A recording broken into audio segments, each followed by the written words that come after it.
A Malawi University student is making his mark on the global stage with an innovation he calls the Padoka charger.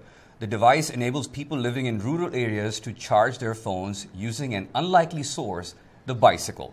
The invention won Mixon Faluweki first place in the ideas stage of the 2014 Global Innovation Through Science and Technology competition in Morocco.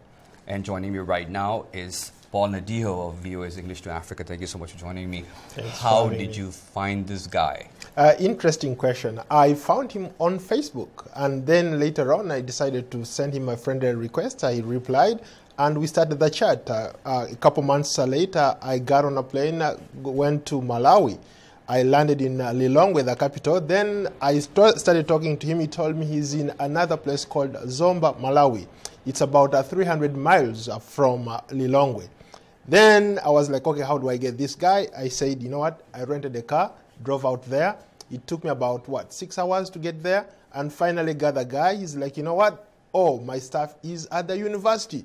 Then we had to drive another 60 miles to go to the university to see his innovation. All right. So we're talking about this invention that charges phones using the bicycles. How does that work? I mean, it's very, very basic technology. Anybody can do it. Grandpas, young moms, young people can do it. It's just pedaling a bicycle. Like, let's say if you wanted to ride a bicycle, the way you pedal, that's what generates the power. There is a simple thing that it's called the motor that rolls on the wheel. And so when you pedal, that thing rolls on the wheel and it produces enough energy that generates power into the battery charger. He has a converter. He has all it figured out. So whenever you pedal, it transfers the current into usable energy that charges the phone. So how does it work? You take a cell phone charger and you plug it somewhere in the bicycle. The power goes into like a charger, and rather it goes into like a storage facility. Then from the storage facility to the charger, because it has to be compatible for the phone, optimal for the phone. So what he does is there are two stages. Power generated goes into like a storage place, then from the storage place to the phone, and you can charge any type of phone, any tablet.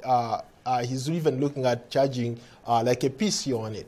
Like laptops and PCs? Absolutely. All right. And Android phones work, iPhones, all kinds of phones can be I charged. tried my phone a couple times, and within a couple minutes, it just charged. I was out of battery, and when I started charging, it just charged. By the time I finished the interview, my phone was at 100%. Did you get a chance to ask the gentleman how did he come up with this idea? Well, Malawi, people in Malawi predominantly use bicycles as a means of getting around, transportation. So he figured out that most of the people who have these bicycles also have phones, but they didn't have a way of charging phones because they don't have enough electricity, later on enough to charge their phones. So he said, you know what, if I can come up with an innovation that can help these guys who are always riding their bicycles to charge their phones, then he came up with the idea of the Padoka charger. So it's a very simple, basic technology that anybody, if you have it on your phone, you can charge anything. And his goal is really to, because people use it for transportation, his goal is to have those people who use those bicycles as taxis to charge phones for their clients while they are. So it's a business. When you look at it, it has a business component to it. It's a great idea. In 30 seconds, if you can tell me any idea when this will go into full-scale production? He needs funding. I don't think he has enough funding yet. And secondly, it's still in its infancy. He needs to develop the technology so that it can be adapted by any manufacturer. So I think it's going to be a while before he goes into production. Fantastic story. Thank you so much for joining us, Paul Nadiho, VOA's English to Africa service. A pleasure. Thanks for having me again. Thank you.